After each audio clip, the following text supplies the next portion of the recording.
I spoke yesterday about how I had tried to mainstream myself in a way by going through the Kennedy School of Government, by trying to get a job inside the government at the FDA. The sort of maximum reach for that was that the CIA came recruiting to the Kennedy School, and I thought if they had the audacity to come recruit, I would have the audacity to apply. And so I thought, what would I want to do for the CIA if I were to? And I thought, what ideal location to do a study on the national security implications of legalizing drugs? Because the CIA really does keep track of which groups around the country and around the world are selling drugs, and we know that the CIA has made alliances with various groups like the Northern Alliance that helped us in Afghanistan, that raised a lot of their money from opium sales. So this was around the time of Iran-Contra as well, shortly after that, and so I thought I would see if I could work inside the CIA to try to understand really what are the national security implications of legalizing drugs. And I made a pretty good presentation about why I should be hired, and they were very interested. I had started, my parents had sent me to Russia when I was 16 years old to study. I was studying Russian in high school, and they gave me some books to give to the guys at the old guys at the synagogue. So I kind of started my underground career in Russia, which was of interest to the guys at the CIA. I had some really radical right-wing relatives in Israel that were part of the underground there, that spent a bunch of time in jail, that fought against the British. And so it turned out this guy I was talking to was also assigned to Israel. And so he knew we had common friends. But he said that there's really, you can't tell us what you want to do, and we're not interested in looking at the national security implications of legalizing drugs. And I was like, don't you guys do war games about all these different kind of things that here's a national security issue? And he said, we're just not looking at it. And then about 6 years later, this was right around the time of the fall of communism, the biggest area at the CIA of employment increase was in their counter-narcotics division, up to around 150 people or so. And the head of that came back to the Kennedy School. And I asked him, I told him about how I had applied. I wanted to do this research. And I said, all these years later, you got all these people. Have anybody actually looked at this? And he said, no, we're not allowed to look at that. So there's just this incredible resistance to even conceiving of the alternative. But I think that's really changing. And I think that has to change as we try to talk about how we can integrate psychedelics into society, how we can get some of the most benefits from it. It will require this larger drug policy transformation. Alex also talked a little bit about NIDA and the fact that they do fund $1 billion worth of research. NIDA actually has a monopoly on the supply of marijuana that's legal for research. Now, obviously, they don't have a monopoly on the supply of marijuana in the United States, but if you want to do research to look at the benefits of marijuana, you have to get permission from NIDA to access their supplies. We have tried for about 6 years to get 10 grams of marijuana for vaporizer research, for the volcano vaporizer, to show what's in the vapor stream, as a way to try to say, is this something that can more likely make it through the FDA than smoking? And so we've been unable. We're the only people in America that can't buy 10 grams of marijuana after trying. And so far, the lab that we worked with has finally given up. They said it's bad for their business. They don't want to do it anymore. We've recently, actually just a month ago, submitted a protocol to NIDA for a marijuana post-traumatic stress disorder study. And there are a lot of vets, there are a lot of people that do use marijuana for post-traumatic stress disorder. It helps them sleep through the night. There are some advantages. It's not a cure. It's more treatment of symptoms. Working with MDMA is more leading towards a cure. So it's not our top research priority, but it's primarily a protocol that we've submitted in order to try to demonstrate that the NIDA system is really fundamentally designed to obstruct research into developing marijuana into a medicine. And so we've just got back the first communication from NIDA, and what they've told us is that this is a very well-designed study. We have tried for 10 years to break the monopoly. We have a big lawsuit against the DEA. We're trying to get our own source of supply our own independent source of supply of marijuana. We have our own MDMA, our own LSD. There's private suppliers for all the different psychedelics, and that's why we're able to make progress. So this marijuana protocol has got 5 different groups. It would have placebo marijuana, 2% marijuana, 2% THC, 6% THC, and there's been, for the last 15 years, a lot of interest in cannabidiol, CBD, which has anti-anxiety properties. So we've asked for a supply of marijuana that has 6% THC and 6% CBD to compare against the THC, and then we've asked for a higher dose of 12% THC. Now, we've done a marijuana potency study of what marijuana is most often used at medical marijuana dispensaries around the country, and it's somewhere in the neighborhood of 16%. People are now often advertising with their own analytical labs that they're up to 20%, sometimes THC. So what NIDA just told us is, forget about marijuana with CBD. They have actually none with CBD in it, and they have no 12% THC. Their highest is around 6%.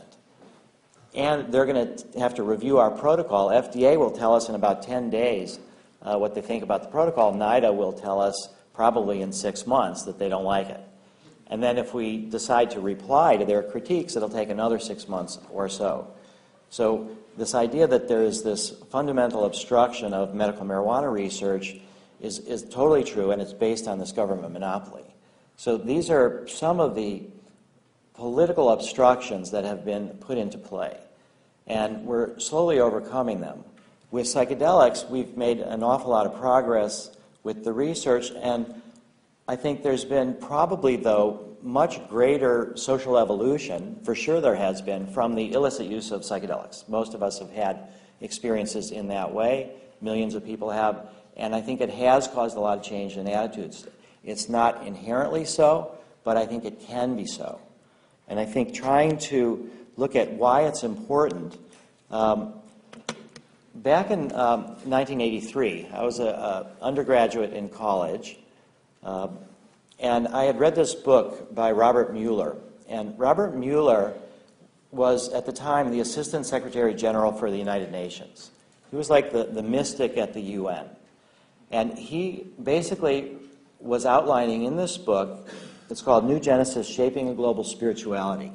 His basic theory was that there are a lot of conflicts that are based on nations against nation, and that's why the United Nations was created, to try to resolve those. But that underneath these national conflicts are a lot of religious conflicts that animate a lot of the wars that are taking place, religious prejudices. And that what we need to move to a healthier world is a global spirituality.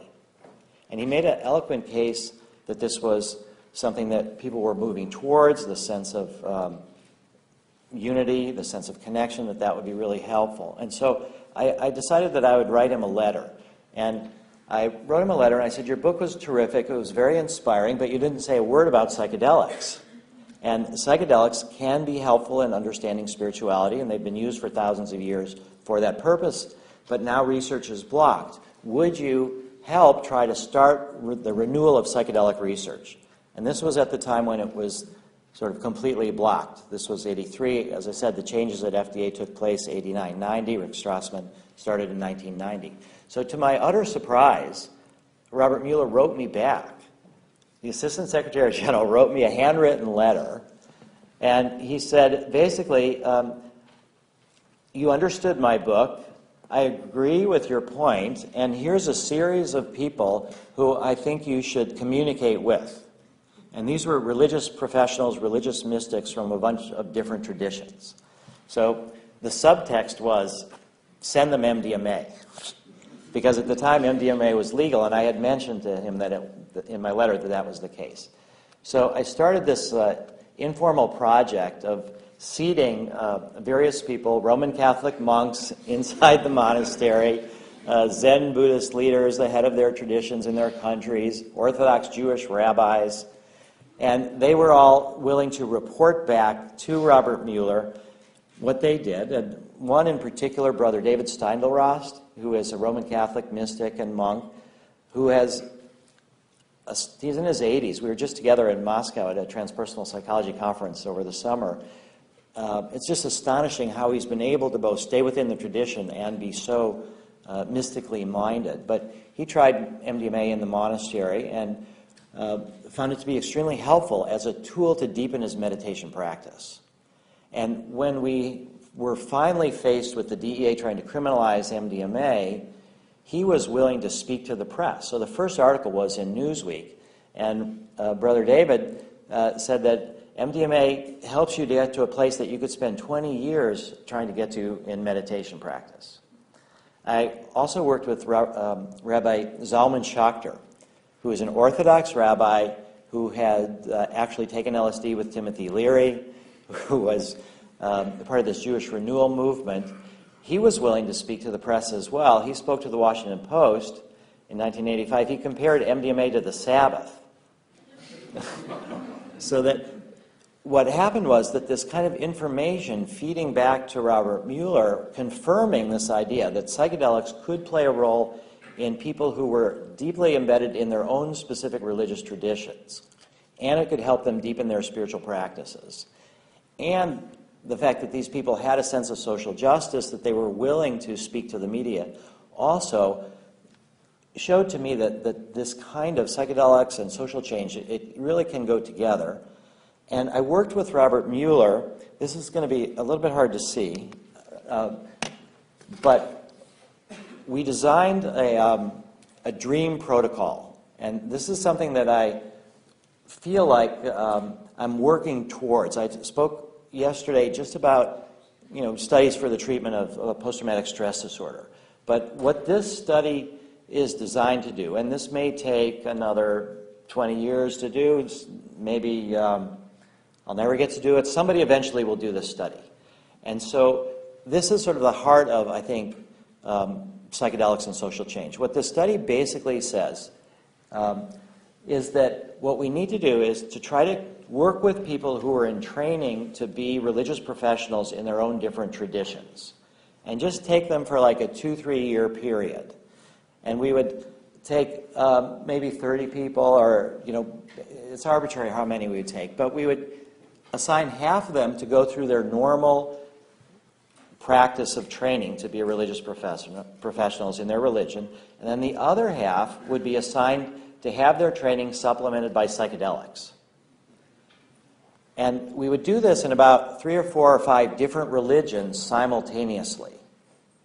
And then at the end of the period of time, of this 3 or 4 year period of this training process, what we would do is a whole series of tests, and we would try to evaluate how each person who was supplemented with psychedelics as a group, how they compared to the people that went through the training in a standard way. And that would be one of the analysis.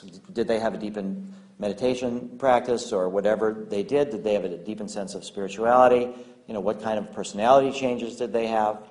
Then we would do a different kind of analysis, which would be what kind of visions, what kind of imagery, what kind of psychedelic experiences, what was the content of their psychedelic experiences, and how did it compare to the imagery from within their own religion. I've had psychedelic experiences that were surprisingly Christian in theme in some. I felt in one, I was describing it earlier today, that it was an Ibogaine experience, and I felt like I was being crucified on the cross of my own self-perfectionism. And it turned out to be one of the most, it was actually a year after this protocol was written, it turned out to be one of the most important experiences that I've had. But it was mediated in largely Christian imagery terms, which was something that was a surprise to me. So then we would look at the kind of imagery that these people had, and how did it compare to their own religions. And then the third analysis would be a comparative cross-religion analysis to see what were the common themes between the people from the different religions, and how many of their images and how many of their processes were similar.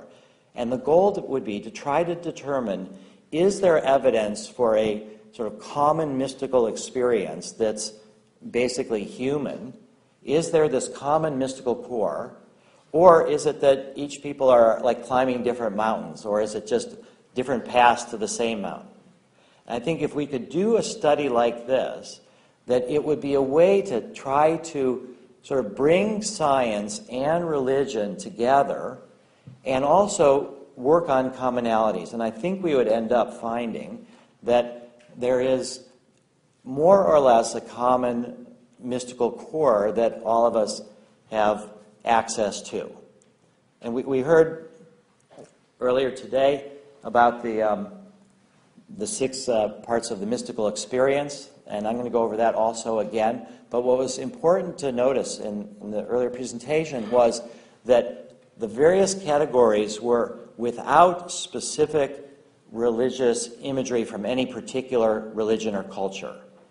So that those were by Bill Richards. They were developed for the Good Friday experiment, which I'll talk about in a moment, but that there is at least some scientific evidence to suggest that there is a common mystical experience, a common spirituality that is something that's part of our human legacy. And that if we can experience that deep down, then it will, more likely than not, lead us to appreciate people from different cultures. We won't be as scared of people from different religions. It will be trying to take the fundamentalism that we see in so many different religious contexts and replace it with a really live, profoundly, personally, deeply felt experience that then leads one to be less rigid about the dogma.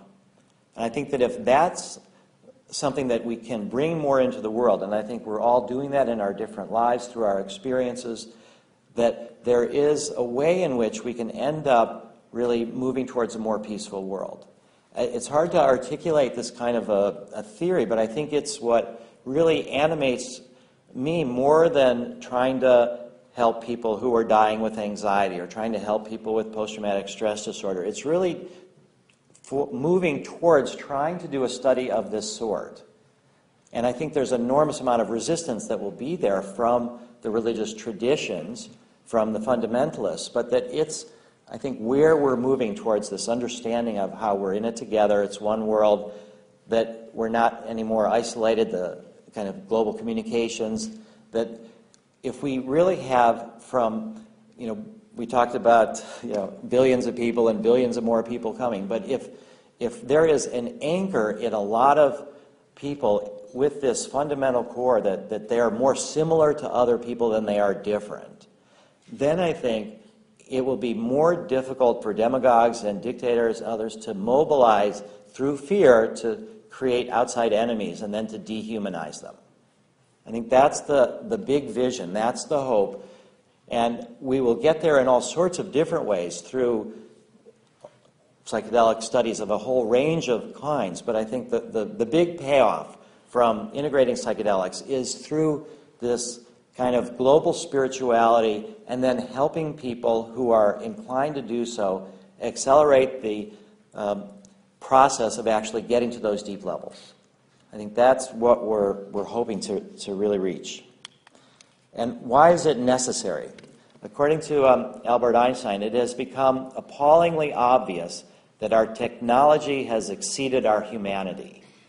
And this is just sort of in the way that I grew up as a young child and how I sort of thought about these things. But the first was through Auschwitz.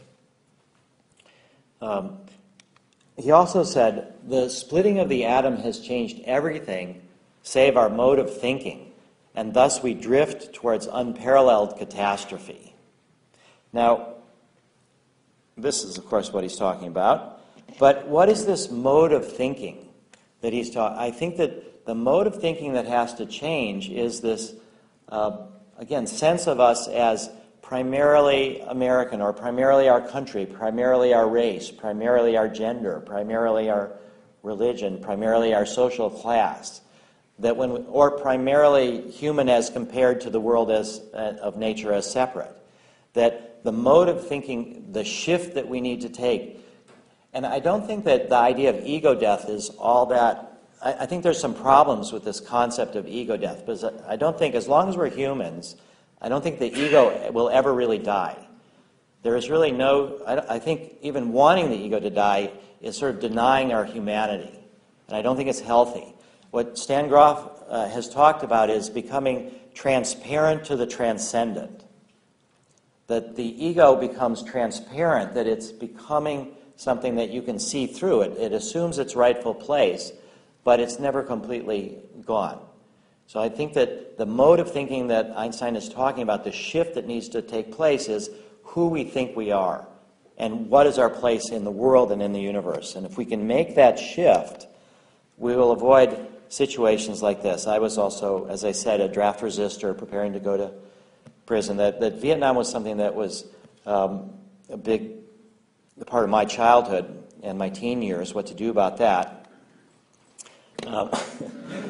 Now, I mentioned, this is from a movie called A Serious Man by the Coen brothers. I highly recommend you see it. It's probably especially amusing to people that are Jewish. But there was a scene where, right before this, he and a friend of his smoked pot in the bathroom. So this is his effort to go through his bar mitzvah. My bar mitzvah really did not turn me into a man. And I thought it would. I really did. And I remember sitting in bed for a whole week, every night after my bar mitzvah, thinking, it must have been a busy Saturday.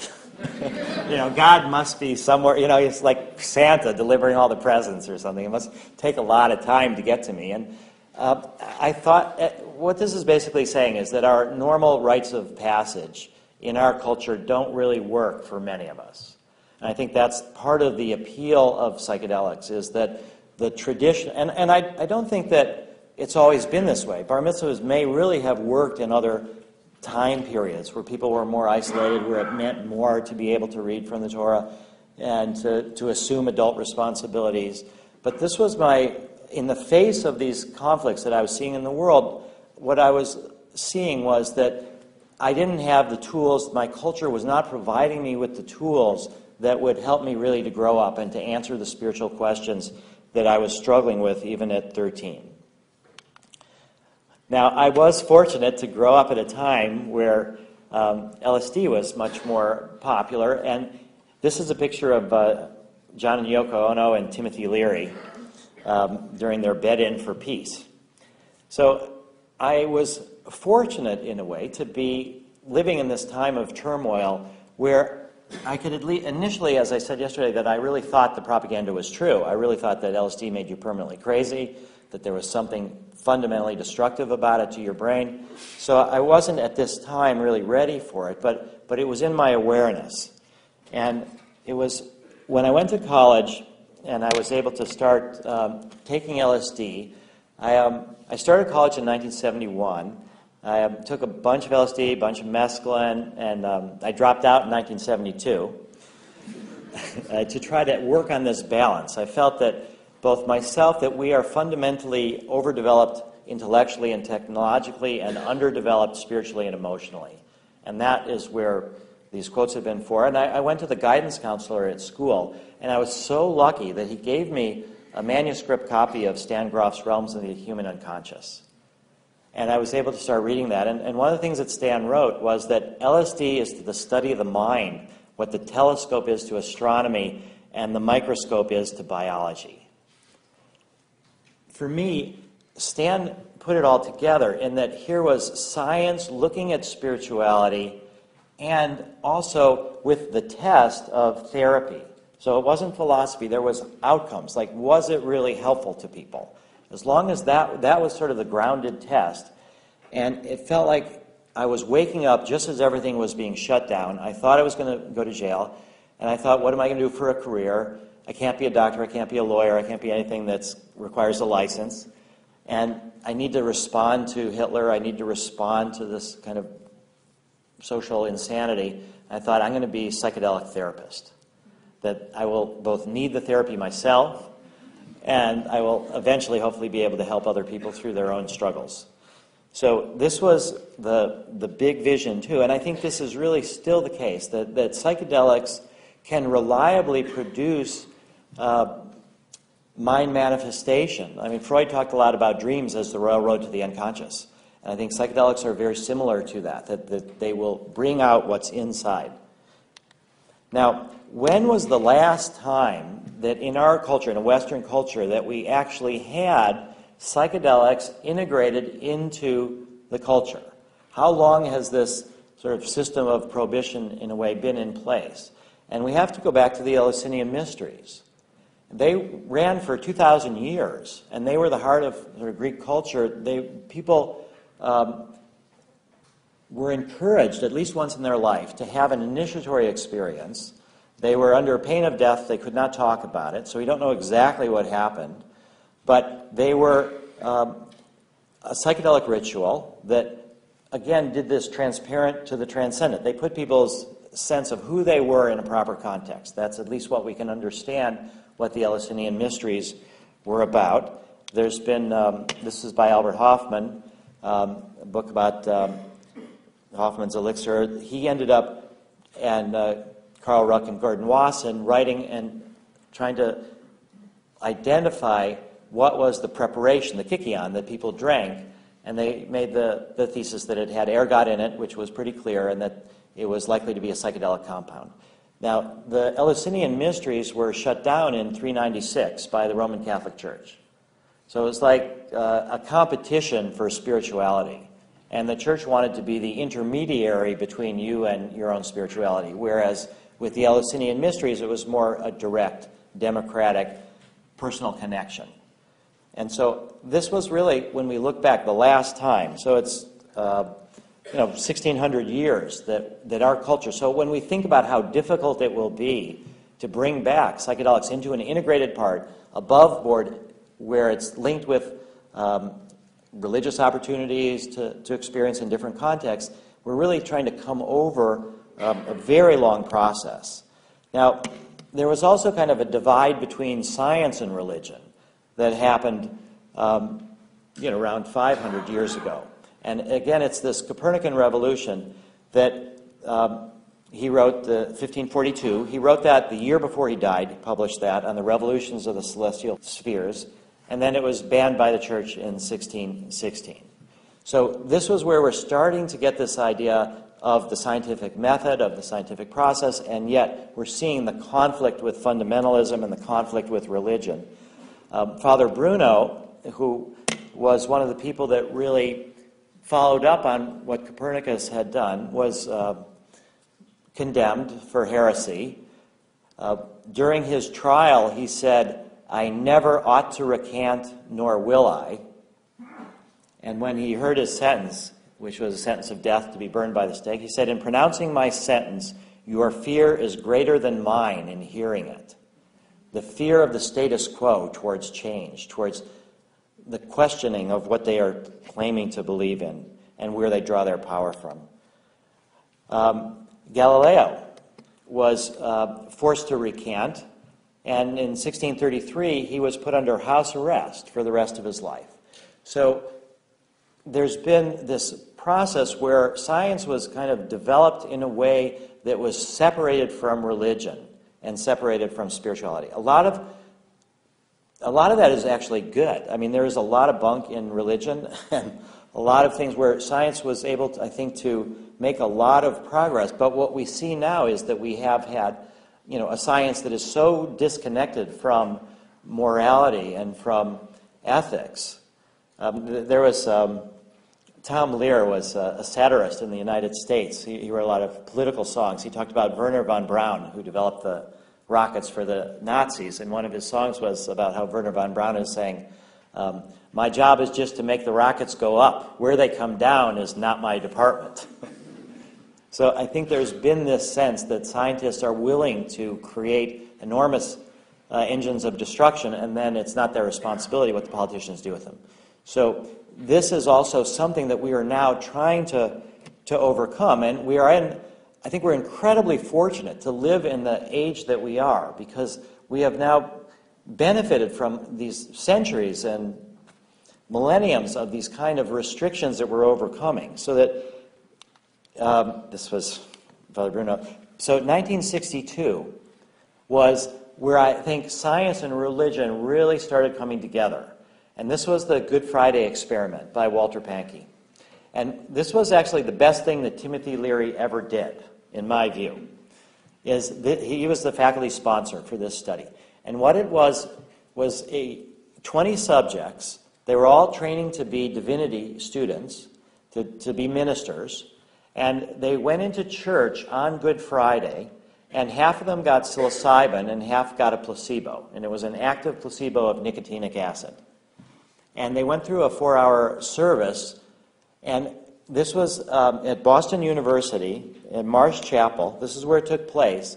To give you a sense of how non-controversial things were at this time, in 1962, the minister was Reverend Howard Thurman, a dynamic black minister. He was Martin Luther King's mentor.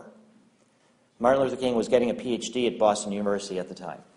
So we have the establishment saying, yes, you can bring a bunch of tripping people into church, and we want to see, as well as you do, what's actually going to take place. So this experiment was one of the most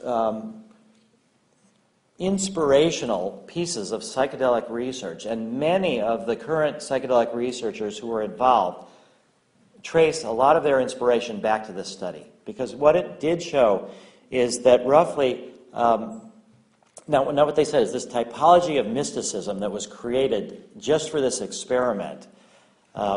There was 20 subjects, as I said. 9 out of the 20 had over a 60% cutoff on enough of the categories of mystical experience to be considered to have a mystical experience. And 8 out of those 9 had the psilocybin, 1 had the placebo.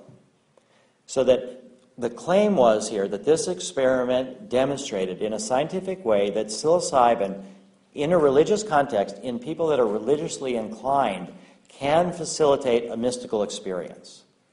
And that at the 6-month follow-up, that people reported that they had positive benefits in terms of their attitudes towards death, their personalities, that they felt that it was beneficial to them. Now, this study was based on this kind of questionnaire, and this was how they evaluated it. And you saw this earlier today. So the sense of unity, this is a painting by Alex Gray. It's both either internal or external. So you can have a sense that you're connected with the world, the created world, or you're sort of the implicit or the explicit, or that you're connected to this sort of formless world. So it can be a unity without sort of deeper than substance, but it's the sense of connection, that we're all in it together. There's a transcendence of time and space. There's something eternal about it. There's a sense of sacredness. I use this picture because, in a way, how wonderful it is, how much of a source of conflict, but how wonderful it is that within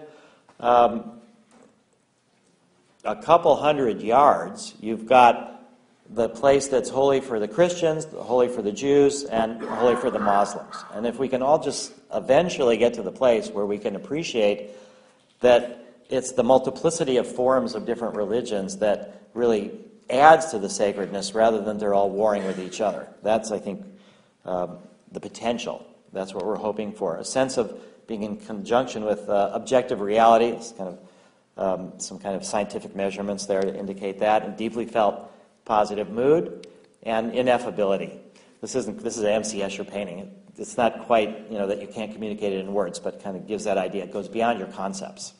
So, again, these are not linked to any particular Christian imagery, but in the mystical tradition, there's the experience itself, but the real test is called the fruits test. What is this experience done to people in their lives? Has it been beneficial? The idea is that if it's a genuine mystical experience, it has positive benefits for the people that experience it, and that it will enrich and enliven their lives. So, unfortunately, Walter Pahnke, who did the study, died at a scuba diving accident in 1971. And so I'm convinced that he would have done this experiment if he had lived. But as I was, I dropped out of school for 10 years. I went back in 1982 to college, and the college that I went to required a senior thesis. And I wanted to do something with psychedelics. It was psychedelic research. And it was impossible at the time to get permission to actually administer psychedelics. Plus, I was just an undergraduate. I wasn't a doctor. I had no connections. But what I realized is to do a long-term follow-up to the Good Friday experiment would be better than doing any kind of new research, because here it was now, in the midst of the Reagan war on drugs, the expansion of the war on drugs, trying to, in the just say no era, I think this just say no in the different way is really a smart play on the words, but that in the midst of that, what I decided to do is I would track these people down, the best that I could, and interview them and say, okay, you were going to be ministers, you've had this mystical experience, perhaps you've had other non-drug mystical experiences. Through the benefit of the wisdom of aging and of time, what do you think now back on what happened? I went to the Andover Newton Theological Seminary where the experiment had taken place. And I said, would you be willing to, because these names, who was in the study, it was all secret and hidden. I had no idea who was actually in the study. All I knew is that they had gone to Andover Newton in 1962. And so I went there, I said, would you put something in the alumni newsletter saying that I'm doing this study, so that if anybody was actually in the original study, they'd contact me. And they refused to do that. They were distancing themselves from this, one of the most important experiments ever in the history of the scientific study of religion, done with their students, and they didn't want to know a thing about it. And so out of frustration, I sort of went to their library, and I thought, I wonder if they even have a copy of Walter Pahnke's thesis in there. And they didn't. They didn't even have a copy of it. And just through wandering around, I happened to stumble on the alumni newsletter that listed everybody's names and addresses. So I photocopied that, and it was about 8 years out of date, but I just mailed to everybody. And eventually, I identified 19 out of the 20 people. It took me about 4 years. I traveled in person to interview 17 of them. And what I discovered in this long-term follow-up really anchored my decision to continue in my life's direction working towards psychedelics. And I also think I understood a little bit more about the struggles of the 60s, because when we tend to think about what happened in the 60s, and you have the image of the Cultural Revolution and the turmoil, a lot of the backlash people claim is due to people that had terrible experiences with psychedelics. They weren't prepared, they jumped out a window, they went, the fear of parents about their children having experiences that sort of tear them apart. That was the idea of psychedelics gone wrong is what really triggered the backlash. And what I believe to be the case now is that it's psychedelics gone right that triggered the backlash. And by that I mean is that the people in this study told me this, that what I found was that it developed an enhanced appreciation of life and nature, it deepened their sense of joy, it deepened commitment to the Christian ministry or to whatever other vocations the subjects chose, it enhanced their appreciation of unusual experiences and emotions, it increased their tolerance of other religious systems, it deepened their equanimity in the face of difficult life crises, it reduced their fear of death, and greater solidarity and identification with foreign peoples, minorities, women, and nature. This was sort of a constant theme. And what was also shocking to me was that the people that were in the psilocybin group had an extremely vivid memory for at least some portion of their psilocybin experience. But the people in the placebo group, most of them, could barely remember what happened in the study. It wasn't something that was really that vivid. It's like if I were to ask you, what movie did you see 25 years ago, and tell me about it, it probably has faded over time. So that something about these experiences imprint really deeply in memory, and they have this emotional power that has lifelong consequences. And when you have this mystical sense of connection, it does reduce your fear of death. I think it makes you a little bit more willing to put yourself on the line to participate. It makes you value life more while you have it. And this, again, the fruits test, what I heard from these people in this study, and again, it's just a small sample. They were already sort of socially justice-minded in order to become ministers, but they told that it enhanced this process.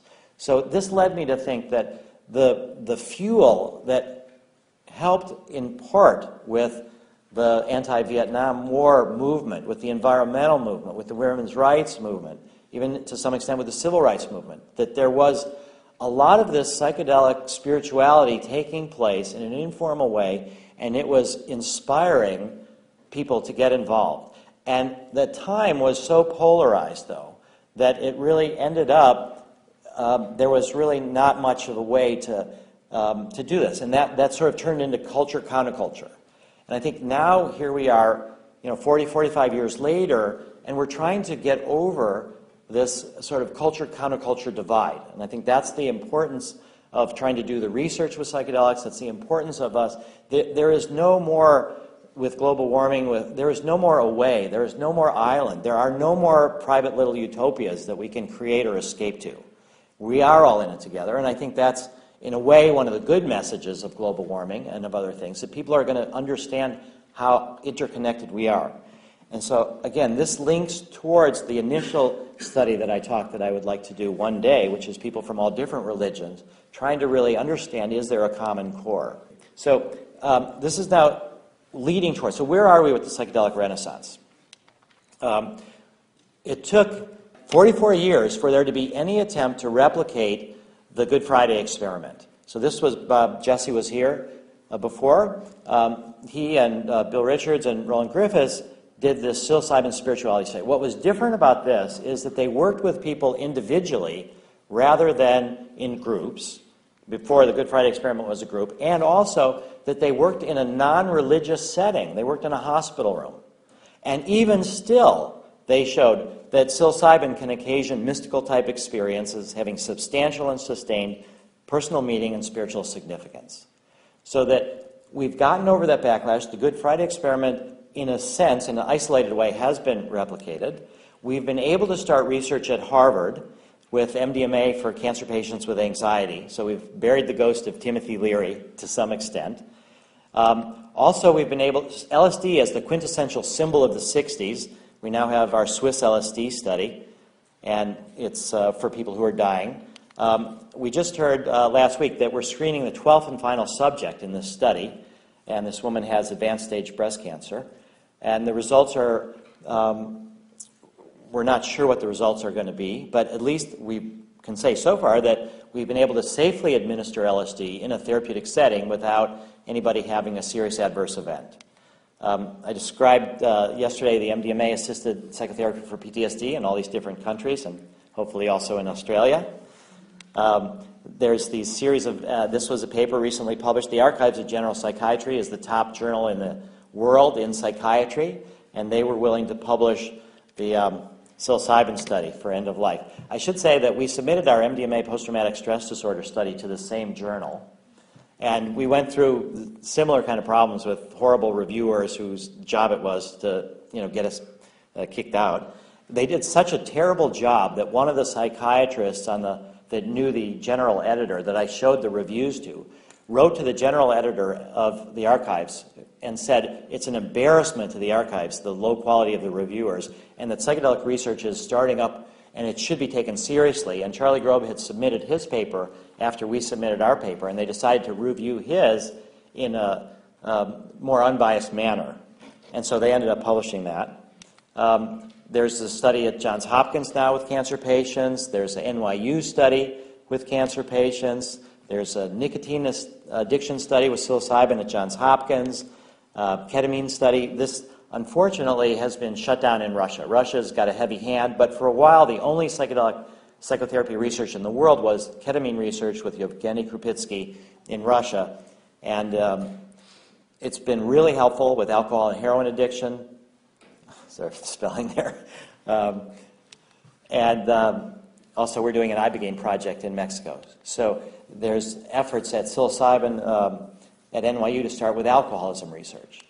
And there's a whole series of studies with psychedelics in neuroscience at the University of Zurich with top brain scans all over the place. This is a psilocybin study with fMRI in England. There's just an enormous, and ayahuasca has now been used in research with freeze-dried encapsulated ayahuasca. So you might say, how do you take ayahuasca and do studies with it? But you can standardize the dose, and they've been able to do this, and they're doing EEG mapping of what happens with people's brains under ayahuasca. This is in Barcelona. So there's research all over the place. But what threatens the research, this sort of move towards expanding the psychedelic research and then eventually also the spirituality studies, is in some ways the non-medical use of psychedelics. And so what MAPS has done is we have picked symbolically the kind of big festivals where there's lots of use of psychedelics, Burning Man being one of them, the other being Boom in Portugal. So this is now, and I was interested to hear the discussion that Alex had about Portugal, and to tell you that these are the festivals where we have set up what we call the psychedelic emergency services. And what we're trying to show is that in a post-prohibition world, that there will be loads of people still experimenting with psychedelics, and there will be loads of people still getting into trouble.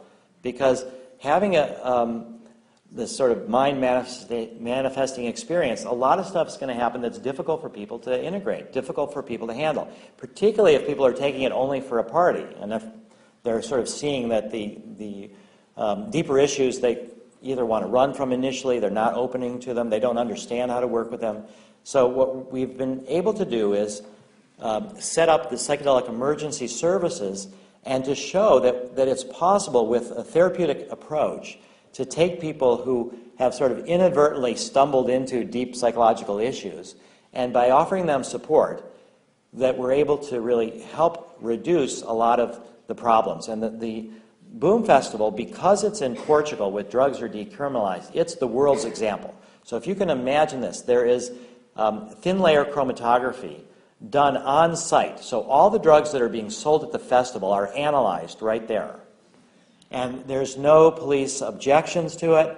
And in fact, the people that are analyzing it create a PowerPoint presentation, which they then broadcast with a slideshow on the side of their tent, so that all the people at the festival, you just wander by and you just can see what something was supposed to be and what it is. It's just amazing. And it was really helpful to the therapist, too, because sometimes people would say, I took this pill, I don't know what's in it, and then by looking at the list of what had been analyzed, we would know what was in it. The organizers of this festival, this is the chill-out space. This is specifically for people who have been tripping, who need a place to rest. They've created, they spent 30,000 euros just on a therapy team of about 30 people to work 24 hours a day for the whole festival to work with people that came in. And they did it out in the open in a way to really educate everybody. So it's like if you go to a festival and you know that there's a medical tent, you're not so worried about hurting yourself. If you know that there's this psychedelic emergency services, people can sort of relax about their psychedelic use. What I want to explain now is just the principles of psychedelic harm reduction, to try to explain how it is that people who you don't know the patient, the person, the visitor, the first part is that you create a safe space.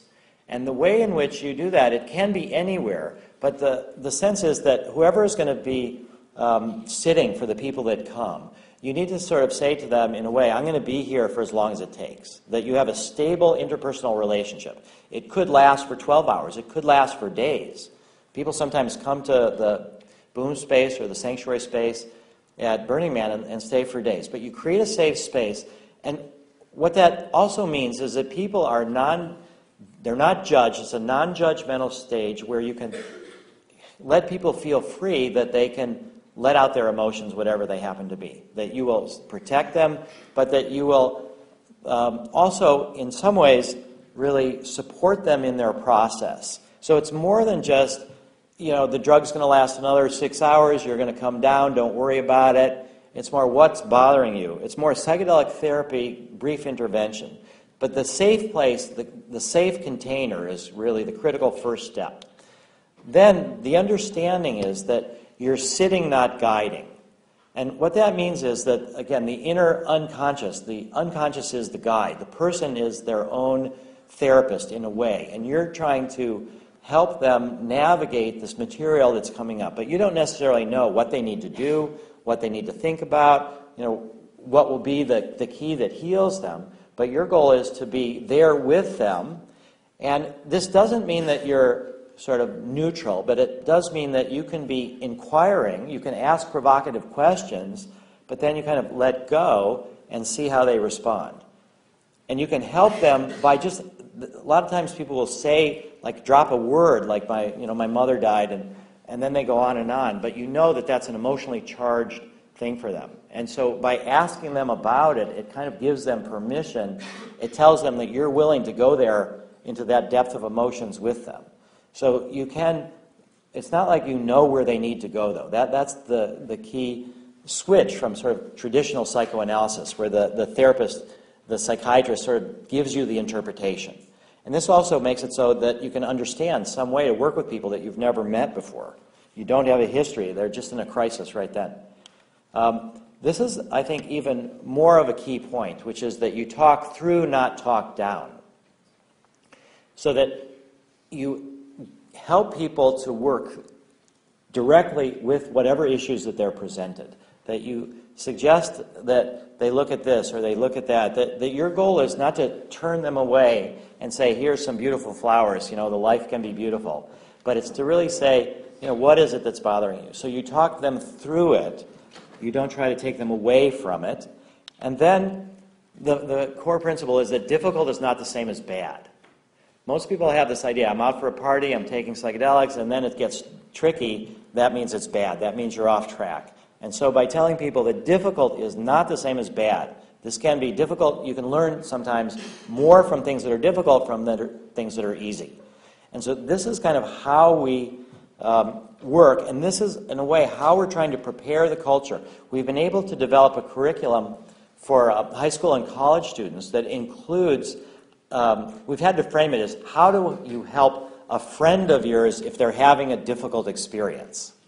And what we found is that by framing it in that way, we're actually teaching how to trip, how to trip in a productive, therapeutic way. But it's all, again, in this harm reduction, helping a friend of yours.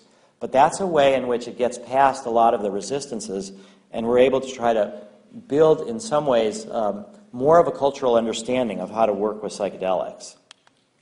Now, the reason I'm showing you this is that we are able, through our research, to affect the culture and the cultural understanding of psychedelics in a lot of different ways. And it's reaching this wonderful space now where Elle magazine, a very popular magazine for women, this was the current issue. In a couple months, they're going to have an article on MDMA for post-traumatic stress disorder. So that it's really the mothers, the parents who are worried about their kids, I think, that is still the driving force behind the drug war. It's the fear, I think, of parents for their children that's sort of at the bottom anchor of how politicians are able to really generate fear.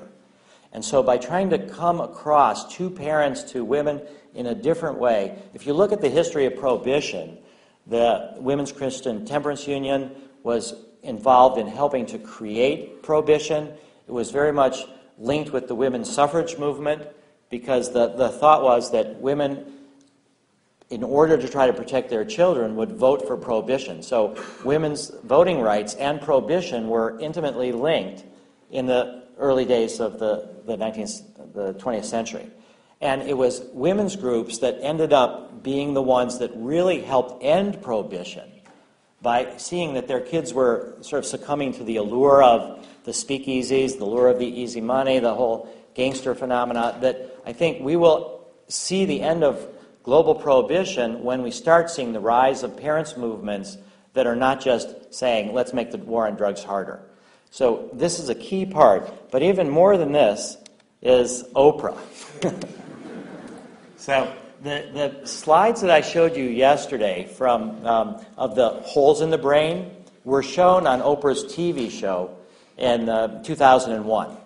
So in the March issue of O Magazine, which is her own magazine, there's going to be another article on MDMA for post-traumatic stress disorder. So in terms of this social, cultural change, really we're starting to come in the ways that I think people can hear it from unlikely sources. And what's this story is going to be about is both our work with PTSD, with MDMA, but also this story of Mara and Marilyn Howell. And this is the work with MDMA to help people who are dying. Mara's died at age 33 of cancer. Marilyn was her mother.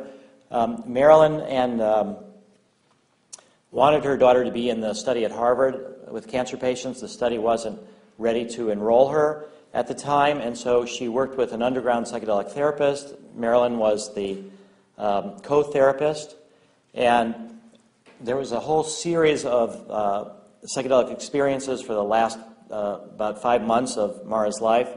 2 MDMA sessions, a psilocybin mushroom session, an LSD MDMA combination session, and then an MDMA session that was 3 days before Mara died, and then she died under the influence of MDMA while her mother was reading her this book from Laura Huxley, This Timeless Moment, that was about the death of Aldous Huxley. And Aldous asked to be administered LSD as he was dying.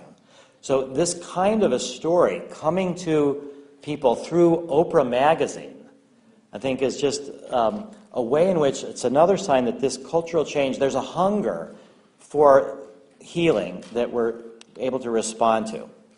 So to get back to what your own government is doing, this is the image that, this is not the Maryland, this is not this image of mother helping her daughter to die in a more spiritual, peaceful way. But this is supposedly facing facts, looking at this. Insomnia, memory loss, or psychological problems. This is the face of fear. In terms of memory loss, this is in press. There's a study in press in the journal Addiction that is NIDA funded. MAPS started it. It was one of our best examples of leveraging money. We spent $15,000. It turned out that from a scientific point of view, looking at cognitive consequences of heavy ecstasy use, it's very difficult because the people that are using ecstasy are often using a lot of other drugs as well. Marijuana, alcohol, other things, and they're dancing all night. How do you tell what the MDMA is or what the ecstasy is, because even the ecstasy is not always MDMA, but how do you separate it apart? And it's a problem with scientific research, and we were fortunate enough to have one MAPS member write to us and say, I've got the solution to this methodological problem. There's a bunch of people that have done only ecstasy and no other drugs. And we're like, how could this possibly be? And then it turned out that the guy was writing to us from Utah. And for those of you who don't know, Utah is the home of the Mormons. And the Mormons are against alcohol, against tobacco, against all sorts of things. So there's a bunch of like fallen Mormon kids that sort of went for ecstasy.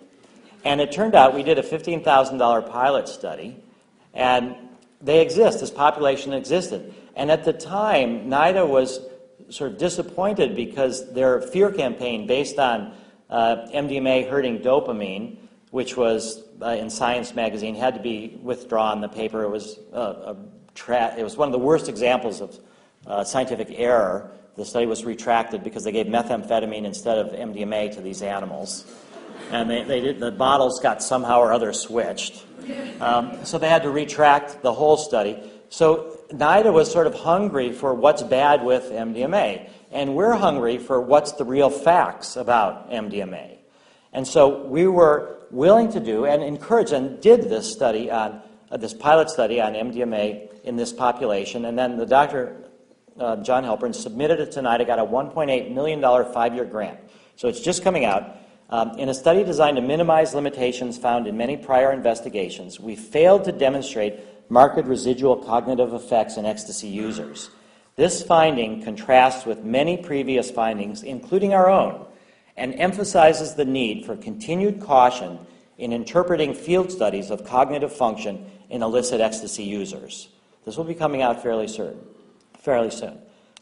So this will be, I think, the face that we would like people to think about in terms of MDMA. This is a woman veteran. We're enrolling women veterans.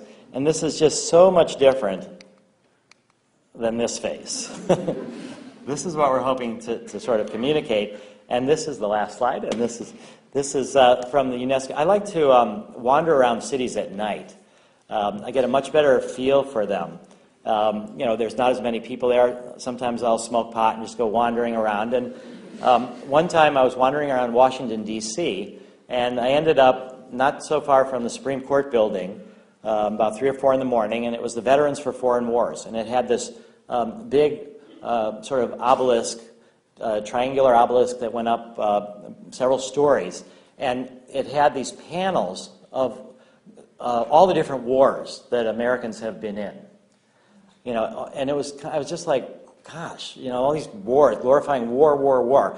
And then I turned the corner around one of the panels that was behind, and this quote was at the base of that obelisk. Since wars begin in the minds of men, it is in the minds of men that the defenses of peace must be constructed.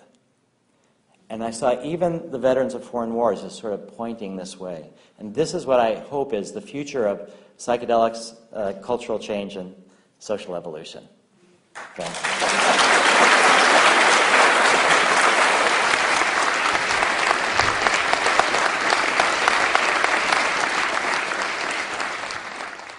Why hasn't there been a successful challenge under the American Constitution based on religious freedom, given the overwhelming nature, spiritual, religious nature of these compounds? Well, okay, first off, there has been some successful challenges. You know, there's 500,000 people in the Native American church that have legal permission to use peyote. But again, the Supreme Court said that people have to be 25% Indian blood or more. So it's the first time that we have a religion based on race, which is, of course, outrageous. All right, secondly, the União de Vegetal, the ayahuasca church in the United States, they took a case up to the Supreme Court to argue religious freedom, and they won their case unanimously. Now, I think the problem is that the problem of religious freedom, in a sense, is that you have to be part of a religion. You know, we want, I don't want to have to say that I can only get it from my rabbi or something. You know, or I want to be, I think it's the deepest thing is that we each have our own direct line to spirituality. And we have to try to protect that. So that's even harder. That will require drug legalization because there is no personal spiritual freedom in the Constitution. It's religious freedom. It's freedom in groups. And also you have to show, the law is stacked against it, so you can't win. You have to really show that the drug is integral to the religion, that it's absolutely essential, that there's no religion without the drug. So people have tried, and a lot of times it's been the wrong people. You know, when you do a test case, you have to have really the ideal case. So you get a bunch of Jamaican Rastafarian drug smugglers who get busted and claim, oh, this is my religion. You know, so there's a lot of bad religious law precedent against the drug smugglers who try to use it. So I think that really it's too, religious freedom, personal spiritual freedom is too much individual, too much drug legalization. And you have to have ways to teach the young, ways to train, you know, you really have to be a religion. And the psychedelics have to be the core of it. And so I think also that law is evolving over time, I just don't think that the cases are ready for it. I mean, the American Civil Liberties Union has a whole section of lawyers just devoted to working on the drug war. You know, and they've basically they've helped a bit with Santo Daime has also got a legal case. And they've won their case at the Ninth Circuit. So that there are some small victories, but they're for the very tightly defined religious groups, and it's not going to affect the bulk of the people. Just on that topic, what if there was like the Church of Psychedelia? Well, again, there's this. So you just start this Church of Psychedelia. You know, I mean, Leary tried that. You know, and it didn't work for him. So that it's a kind of thing where I really think science and medicine is more likely to be the way to change the culture. That there are people that have tried a DMT church in New York. DPT, that's right. Yeah, DPT church. Yeah, and so you know, again, it's like they've been able to get away with it too for a while. You know, and so the DEA has limited resources. The police have limited resources. So they're going to try to go after what they think are the high priority cases and the ones where they can mostly get the larger dealers. So they're not actually like on the prowl for underground psychedelic therapists or people who are using psychedelics in a religious way. Although they did target the Grateful Dead tours. And they had a whole, at one point there was several thousand people who were in jail for LSD from the Grateful Dead tours. So that the DEA did see that as kind of a feeding ground for the prison system. But in order to develop a new religion, the Church of Psychedelia, it would be a difficult case to make. People could try it. I mean, I think it's like to bring down the elephant. You know, you come at it from all these different directions. And there's, I think, more the idea of cognitive liberty. I think rather than religious freedom is to say that we have the freedom of the press, we have the freedom of assembly, we have freedom of speech, but underlying all of that is the freedom of thought that's sort of implied by the Bill of Rights. And that freedom of thought requires us to be able to access the full range of consciousness. So there's actually lawyers who are trying to make that case. One of them, Richard Boyer, we were together at the Sentencing Commission when they were trying to figure out the penalties for MDMA. And, so it's like these are important arguments to make. They won't win, but they change people's thinking. My wife was a lobbyist for the Quakers in Washington, D.C., and she said that they never won a single thing, but they at least could say the military budget is too big, and at least it got some kind of people thinking. So I think it could possibly be a good thing to try to start Church of Psychedelia and get people, but I don't think it would do much practically. To bring down the elephant, give it 300 milligrams of LSD. Well, do you know that story, though? Do you know Yes. But that wasn't the LSD. I mean, no. I mean, they claim that, an elephant died from LSD. Well, it turned out that the elephant fell down, and then they were worried about it. They gave, the tranquilizers. They over-tranquilized the elephant. So. I think we'll have to call it quits, but please join me in thanking Rick again for